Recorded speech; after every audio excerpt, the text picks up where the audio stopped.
Hello, everyone, and now welcome to Game 2 in the Teamstory Cup between what I believe to be Quantic and Evil Genius's Team Liquid lineup here. We have Liquid Hero spawning as the blue Protoss player on the top right-hand side of the map. Meanwhile, Apocalypse, who I sometimes shorten to APOC just because his, what type of player, what type of professional StarCraft player has Apocalypse such a long, so many syllable name that it often gets confusing for the caster, or at least for me, as I sometimes get tongue-tied trying to say as many words as I can. My words per minute, not quite up there to the Korean casters, but maybe one day I will be. As this game now getting underway, a TVP, Apocalypse playing extremely well in Game 1, taking down Snoot, who looked like he had every advantage but was not able to capitalize on it. Meanwhile, Apocalypse able to macro up the exact army he wanted, and anytime you have 10 to 12 Thors on the field, things are generally looking up for you. Now, what is Apocalypse going to be doing? He is not using that Reaper build that we saw earlier, or at least I do not think so. We'll see if he does move out with a scouting SCV. Meanwhile, it looks as though Hero is going to be going into what I expect to be a Mothership Core expansion. It is not your standard forge fast expansion that you see against Zerg players. So I'm curious as to what type of expansion Hero will be trying to place down. We do see double assimilators, so with double assimilators, you know that Hero wants extra gas.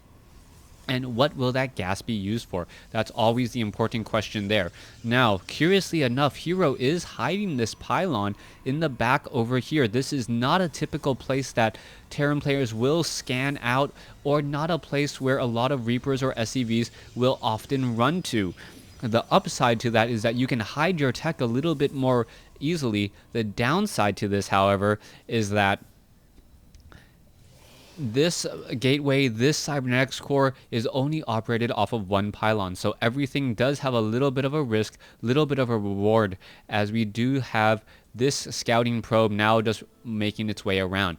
Apocalypse is going to be scouting out with this SCV, but is going to be following it up with a Reaper. This is something that really makes me scratch my head just a bit. You are already investing a lot in an early Reaper, and the timing on this between a Reaper and this SCV getting there is very, very minimal. On top of that, this one SCV has been gone for about, I would say, 90 seconds now, which is 50 resources at this point. If you are down 50 resources, that's like losing an additional worker here. We are going to see the Reaper now make its way in, only to see the Mothership Core, and this is the reason why I don't like the Reaper opening against Protoss players.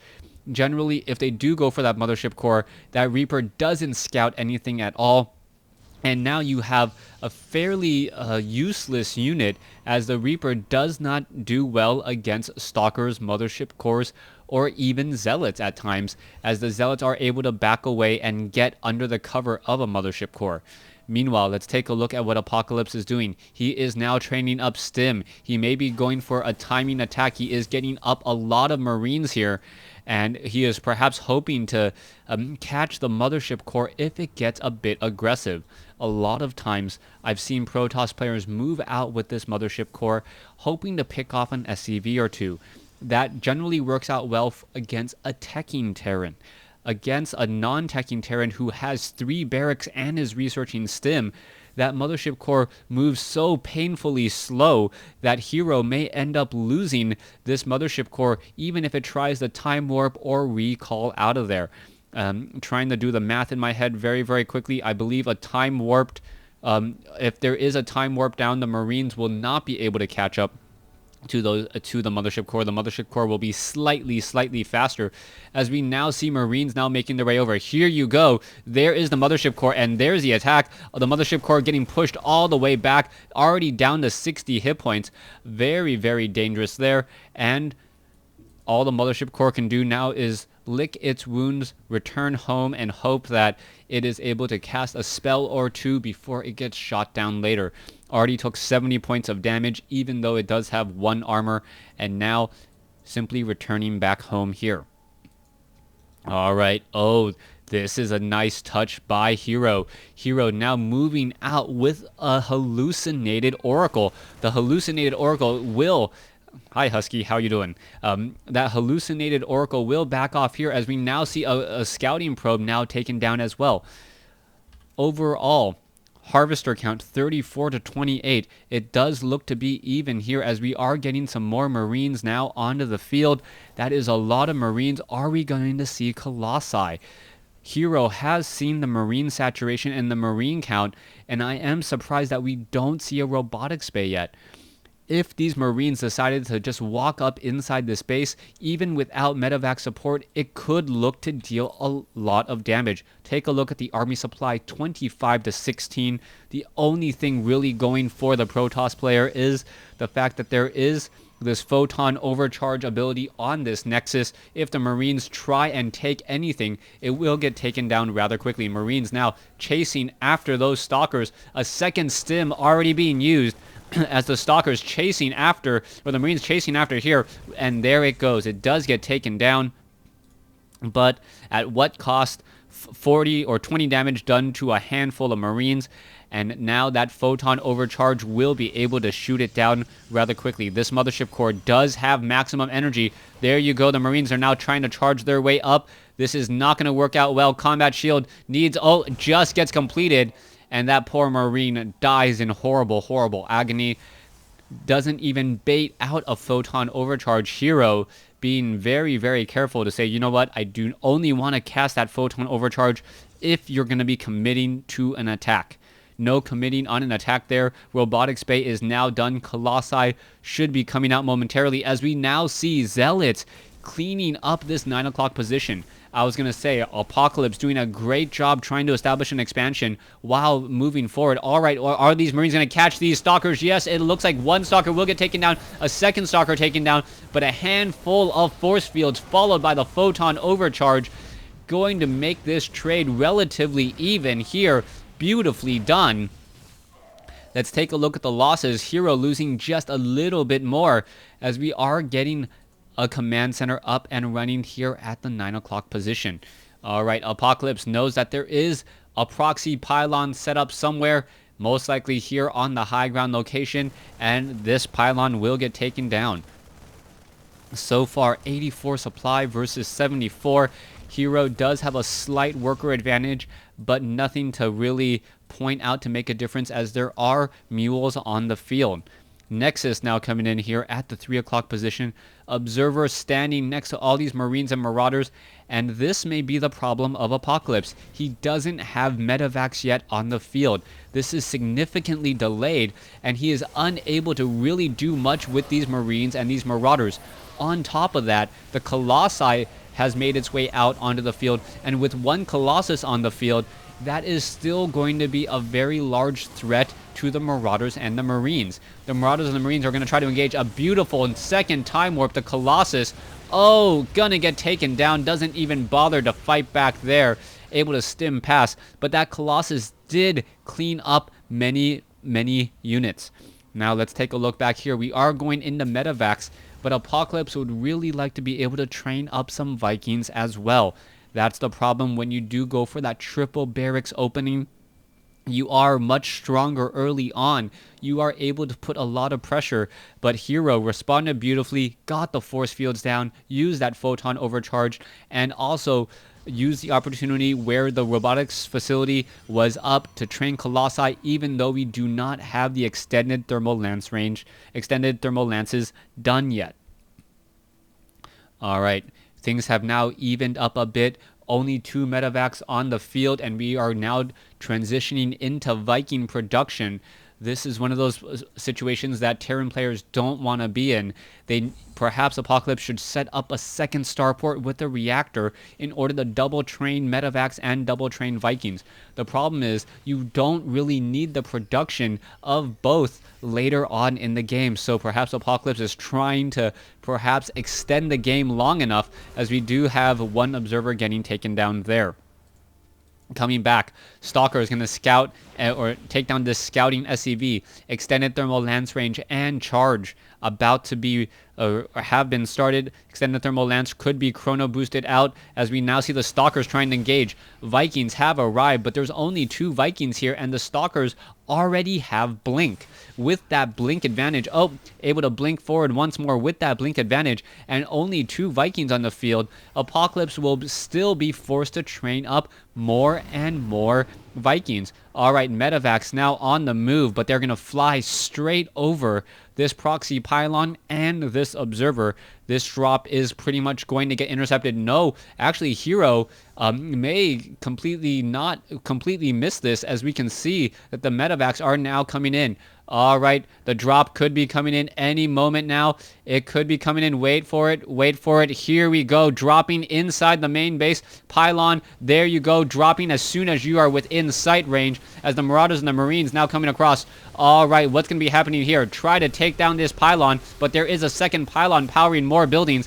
Going after the Colossus. The Colossus could get taken down relatively easily. There it goes, as we now see an engagement over here at the 9 as well. Zealots going after some SCVs. Meanwhile, a major drop happening inside the main. Need to take down some major tech buildings. Templar Archives will get taken down. Perhaps the Nexus will get taken down. I do not agree with that.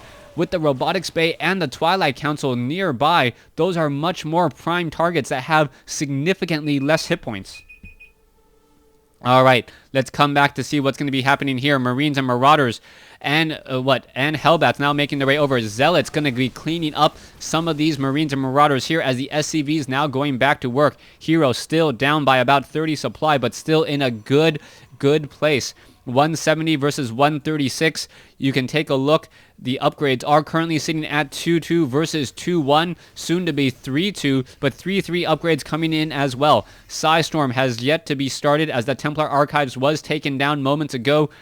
Are we going to perhaps get some more Chrono Boost? Yes, Chrono Boost down onto the Forge weapons and armor upgrades. One of the major benefits of Protoss, as we now see more engaging coming in. Another Viking. Oh, Stalkers being forced to blink back, and it is able to retreat and return back home. This is going to be a very large engagement of Bio, as Marines and Marauders and Hellbats coming together. Only 2 Vikings in this group, though, and the Marines and the Marauders will have to make their way forward. SCVs, what are they doing here? There's 12 SCVs in this group, and I don't know why Apocalypse is even bringing them along.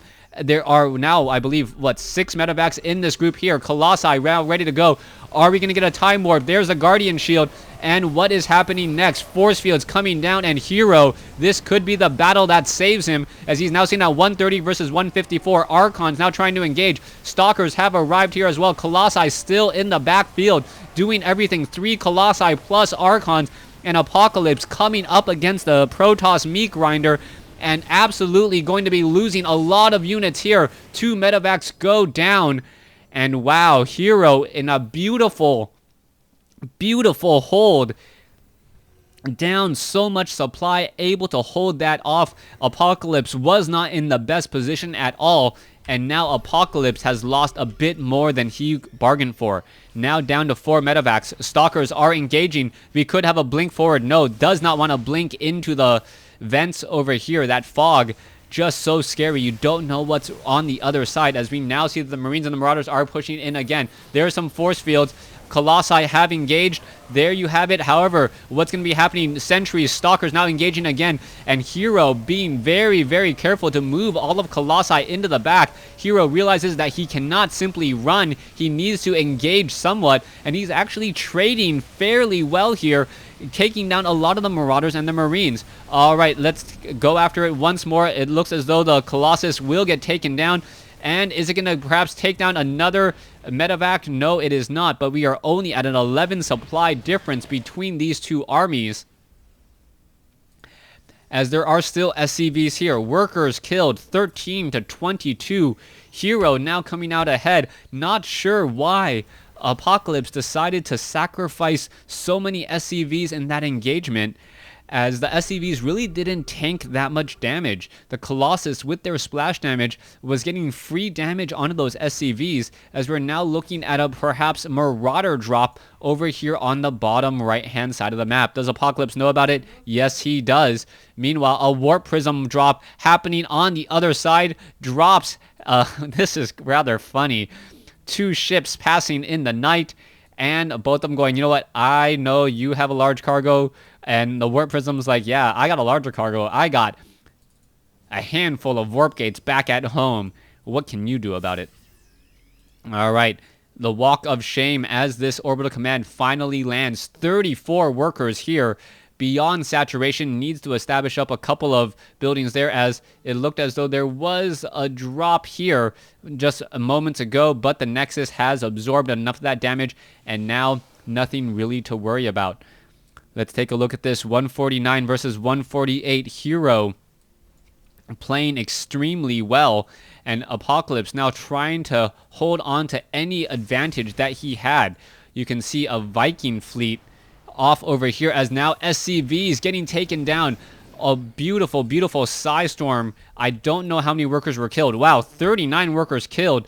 62 to 50 SCVs now, as we are now going to see a bit of an engagement. Vikings going after the Colossus. A little bit of a small engagement there. Psystorm coming in. The Stalkers, a beautiful blink forward, and now Psystorm coming in as well. The Colossi are now all down, but Hero comes out ahead in the engagement. So far, the Stalkers now trying to finish off the rest of the units. The Stalkers are going to blink away. We can see that there are SCVs falling here at the 9 o'clock position. Apocalypse now being forced to retreat here, even though it feels like he does have a decent-sized army. Is it going to matter? Marines now going after the photon cannon. That will get taken down in a matter of seconds. The probes trying to hide and cowering in the back. Hellbats. Zealots now going to try to engage here, as the Marines now splitting up a bit more. All right, let's see. Colossus now coming in for an engagement. Psystorm coming in as well. Hero dealing so much damage, landing those Psystorms and doing another attack. Nope, not an attack here. Just a Warp Prism with nothing to show for it. Colossi now coming back over as well. Stalkers could finish up the rest of these units. I am expecting a Psystorm drop at any moment. There you go. Multiple SCVs taken down in a second, as those units are all backed off once more. Zealots now coming back around. Hero with a 50 supply advantage. He has really turned things around after this engagement here at the choke point, and it looks like he could come out with the victory. He has the army supply advantage 2-1. He has the worker supply advantage. He's going to be able to replace his forces much more quickly, but he is currently down a base. That is the only thing going in for APOC right now. You can take a look. The harvesting, as well as the Archons now make their way in. Psystorm beautifully capturing a lot of those Marauders and Marines. Archons now making their way forward, and Hero looks as though he will even up the series between the teams. Colossi now simply inching their way forward once again. Psystorm not yet ready. Archons unable to push their way forward, but there is the GG. Thanks for watching. Thanks for listening. Hope you guys enjoyed it.